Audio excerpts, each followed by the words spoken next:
Alhamdulillah, wassalatu wassalamu ala Rasulillah wa ala alihi wa sahbihi wa man wala. Sini saya ada lembaran kertas di kantong saya. Nah, sepertinya di lembaran ini bagus juga kalau saya bacakan di sini. Jadi dikatakan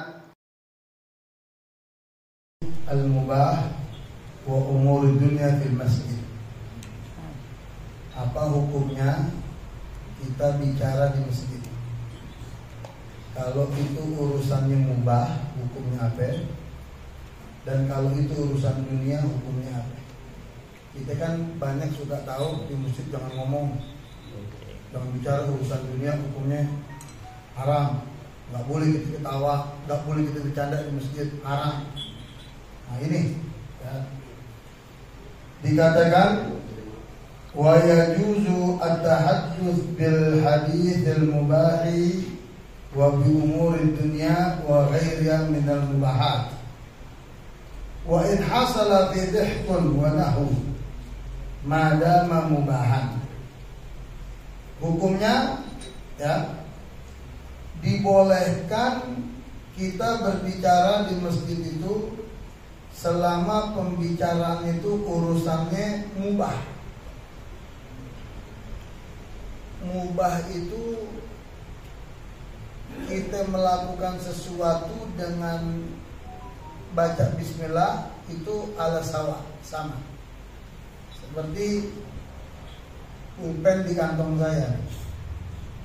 Ini pulpen di kantong saya keluarin, saya baca, saya taruh ke meja ini. Bismillahirrahmanirrahim. Itu hukumnya mubah. Jadi saya baca mindahin pulpen dari kantong ke meja, dari meja ke kantong, saya baca bismillah, itu hukumnya mubah. Adapun pahala dengan membaca bismillah itu dapat. Tapi hukum mindahin itu mubah. Ya, nadlul mata minal makan ila makanil akhar. Ada juga hukumnya haram. Ente baca bismillah di setiap perbuatan yang diharam. Mau nolong, mau nipu orang di WA, bohongin orang nih. Bismillahirrahmanirrahim. Ada juga hukumnya makruh. Bismillah. Ya, ngerokok. Di sini kayaknya nggak ada ngerokok. Ya, di sini dalam majlis masa ngerokok nggak ada. Paling ada asap Haji Ian kerjaan itu garam dia makan. Ya. Jadi ngerokok, orang ngerokok Abi Abdullah misalnya, kadang-kadang nih rokoknya 2, 3, 4 lah. Mandiin Israel juga lah, jadi diambil loh. Dipakein kopi itu rokok. Ke rokok. Nyalain Bismillahirrahmanirrahim. Kenapa lo baca bismillah? Biar lama habisnya kan enak. Minum ngisepnya sama kopi di penuh pucuk butirku ya kan. Itu pucuk Monas kelihatan dari sana. Jadi baca bismillah itu makruh. Kalau mubah dikerjain sama nggak dikerjain sama aja. Kalau haram ente kerjain baca bismillah ente dosa. Ente tinggalin dapat pahala. Kalau makruh ente tinggalin karena perintah ente dapat pahala. Ente kerjain juga nggak apa-apa. Makan bawang, makan peti misalnya, jengkol. Orang Betawi kalau doyan peti sama jengkol bukan orang Betawi itu perlu dirangkul. Kemudian juga terus wajib. Bismillah wajib. Ente kalau sholat baca bismillah hukumnya apa? Karena bismillah ayat daripada suratul. Nah, ini dikatakan di sini jawabannya ya. Berbicara di itu urusannya ya jus boleh selama urusannya itu mubah. Bukan urusan yang macam-macam gitu. Kemudian ada candaan di masjid. Kita ngobrol bisa di masjid, saya dengan Habib Hamid atau Habib Soleh, Habib Hamid ngajar di masjid. Ada pas hadis atau pelajaran yang buat jamaah ketawa, itu nggak apa-apa. Misalnya, anda tanya sama ente, bagaimana hukumnya kalau ada kolam kan kalau air lebih dari 2 kolam kejatuhan najis, nggak najis, betul nggak? Yeah. Nah sekarang anda tanya sama ente, ada kolam ukurannya lebih dari 2 kolam, airnya bersih, kejatuhan bangkai babi, hukumnya apa? Air kolam ukurannya lebih dari 2 kolam, ya, airnya bersih, kejatuhan bangkai babi, hukumnya apa? Hah? Apa hukumnya? Tidak bau. Dua-duanya salah loh. Menjawab najis salah. Airnya itu kolam bersih, kosong, nggak ada. Ya nggak ada hukumnya dong, orang bersih. Jadi orang Betawi mesti benar-benar dengarnya. Airnya bersih. Nah misalnya begitu ada ketawa, itu nggak apa-apa, itu sesuatu yang mubah. Ya. Nah kemudian li hadits Jabir bin Samurah radhiyallahu anhu karena Rasulullah la yaqumu min as-salah alaihi salati subhatta tadlu syams. Karena Sayyidina Samurah radhiyallahu anhu itu beliau mengatakan di dalam hadis enggak pernah bangun dari masjid habis salat subuh kecuali setelah matahari terbit. Itu paling nikmat tuh Pak. Kalau ente bisa ngerjain ini nih, itu paling nikmat hidup ente udah. Habis subuh sampai matahari terbit, habis maghrib sampai isya, itu paling nikmat. Kata Habib Abdullah bin Abu Bakar al-Idrus, Sultanul Auliya, al-kunus ma bainal isya'ain. Keberuntungan, celengan antara maghrib sampai isya. Itu maghrib sama isya setannya lagi banyak-banyaknya itu. Ya misalnya, habis subuh sampai matahari terbit sama. Ya. Makanya pengajian banyak habis subuh. Ya. Fa idza talaqa makanu yatahditsuna fa yakhuduna bi amril jahiliyah fa yakhuduna yatabasam. Kadang-kadang Nabi suka bercanda. Habis salat subuh sambil nunggu isyarat Nabi ngobrol, suka ada candaan. Gak ada masalah.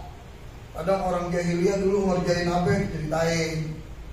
Jadi gak ada masalah. Jadi di masjid ngobrol kalau urusannya mubah enggak apa-apa. Yang enggak boleh dikatakan di sini wala yang bagi ayat takallama fil jami' alladhi shalla fil jum'ah wa ghaira min al masajid bi hadits dunya. Enggak boleh kalau itu bicara urusannya di masjid, apalagi di masjid jami' yang dipakai sholat Jumat, ya kan? Bicara urusan dunia aja. Itu enggak boleh. Ya kan? Nah, sebagaimana Nabi katakan ya'ati 'alan nas zamanun yakunu haditsun bil masajid wa umur dunyahum la yasabiyatu fala tujalisuhum. Ini terjadi. Kata Nabi, akan datang satu masa nanti, satu zaman orang ngobrolnya di masjid urusan dunia doang, yang gak ada kepentingan sama akhirat. Itu yang haram itu. Yang haram itu tuh. Ya. Amgal al-jiragi wa hubayal al-jir warada bil hadm marfu'an bil idza ata rajul al-masjid fa'abdur min al-kalam fataqul malaika lahu uskut ya waliyullah fa idza fataqulu uskut ya bagillah fa idza fataqulu lahu alayka la'natullah. Jadi kalau orang banyak ngomong di masjidnya ngomong urusan dunia, fataqul malaika lahu, Allah bilang sama malaikat uskut ya waliyullah, diam ente, jangan banyak ngomong, wahai hamba Allah. Masih ngomong juga, malaikat bilang, fataqulu uskut ya waliyullah, diam ente orang yang dibenci Allah. Masih ngomong juga, apa ya? Uskut alaika laknatullah, Allah laknat ente. Jadi kalau di masjid sebaiknya walaupun hukumnya mubah, nggak boleh kita bicara urusan dunia. Ya. Kalau yang mubah-mubah itu nggak ada masalah. Nah, kemudian yang terakhir saya mau laporkan, alhamdulillah satu minggu kemarin acara di Aceh sukses berjalan luar biasa. Misalnya hadir, ya, ada Haji Syafi'i juga hadir, ya, ada rombongan bisbit belum pulang sampai gini hari. Rombongan bis belum pulang, baru pulang kalau nggak besok Selasa. Aneh denger sih kakinya udah pada bengkak juga, gempor juga. Orang kaki ngegantung bagaimana? Keliling-keliling sampai ke Banda Aceh. Datangnya ke tempat acara kita juga telat ya Beb ya. Jam 10. ya pasti pertengahan. Jadi luar biasa, di luar dugaan itu kemarin. 15.000 lebih yang hadir kemarin. Saya undang Pak Anies karena saya dekat sama beliau, dengan Pak Ahmad Ali juga saya dekat. Saya undang Bapak nih acara di Aceh. Bapak ke Aceh jangan urusan partai aja. Ini yang undang ini Habib Muhammad Soebul Hok. Ini umat yang undang Bapak, nggak usah pakai bendera partai. Akhirnya dia dari timur, dari Palu, dari Makassar, naik jet pribadi langsung ke Aceh, Pulau Semawe. 4 jam perjalanan sampai dari timur ke barat. Hadir luar biasa, umat antusias, nggak ada yang lupa. Di situ kelihatan betul karomahnya Habib Muhammad. Luar biasa. Ya Bebe, hujan, lagi musim hujan Bebe. Saat beberapa hari sebelum saya sampai, hujan mulu. Wah, nih repot dah. Udah gitu kan rumah di sana bukan kayak di Jakarta, di Abdullah, dekat-dekat. Di sana kan jauh-jauh kampung gitu. Kalau udah hujan ya udah. Subhanallah, hari Sabtu pagi, habis sholat subuh di Masjid Alawi, saya ke masjid. Habib Saleh masih baca salawat Mahmud di Masjid Alawi. Saya di masjid, saya tidur aja di samping makam Habib Muhammad.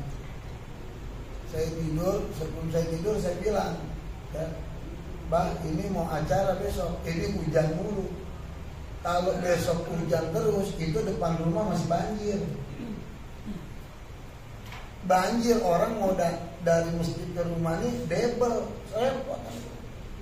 Habis saya begitu, saya tidur aja deh di samping makam. Saya tidur. Subhanallah, saya mimpi, antara mimpi sama didatangnya. Habib Muhammad bilang, ente gak usah takut, ya, acara sukses, besok gak hujan, ya kan? Sukses gak hujan besok. Mulai dari itu hari, dari siang, habis dari masjid, hujan segede-gede alehin. Sampai jemput hujan segede-gede alehin hari Sabtu. Setelah asar, udah berhenti hujan. Kita bisa timbun pasir dan itu, ya. Pagi mendung, nggak ada matahari, tapi nggak hujan terus. Sampai yang waktunya mesti udah selesai, jam 12:30 azan, turun hujan. Tapi hujan nggak lama, berhenti, matahari lagi gitu. Sampai datangnya Pak Anies, acara sukses. Nah ini yang saya ingin sampaikan, itu luar biasa. Dan saya mengharapkan betul jamaah Darul Mustafa untuk tahun berikutnya. Nah dari sekarang challenge ngumpulin. Kalau 1 bulan kita bayar Ustadz Jena itu kumpulin. Misalnya setiap bulan 200.000 ke Ustadz Jena, kumpulin 200.000, kan gak terasa. Jangan naik bis deh dah, penyakit dah naik bis dah. Capek deh. Loh, no, Habib Abu Bakar sama Bang Nanang mau coba-coba naik mobil, itu naik pesawat ya. Habib Abu Bakar aja naik pesawat kencing berkali-kali, mana naik? Nah jadi kalau bisa dari sekarang niatin, itu berkahnya bukan main. Mungkin ini saja yang bisa saya sampaikan. Sekali lagi, ya, Darul Mustafa ini, insya Allah kalau saya ada rezekinya sebelum bulan Ramadan, itu kan bocor tuh Pak ya, di depan tuh bocor tuh. Ya, nih kiri juga udah jebol gipsannya. Insya Allah karena gentengnya terlalu ini, jadi kalau ada hujan air masuk datar. Nah rencana saya sebelum bulan puasa, karena puasa di sini ada kegiatan, rencana doain saya mau pakai aldiron, ganti aldiron, ganti aldiron, sekelilingnya pakai aldiron. Ya, nah kalau ada jamaah yang mau nyumbang kasih sarjana aja. Apa mau bantu di aldiran kan bisa aja. Nah, jadi insya Allah kita perbaiki sehingga ini nggak rusak-rusak lagi ya. Mungkin itu saja, kurang lebihnya mohon maaf. Assalamualaikum warahmatullahi wabarakatuh.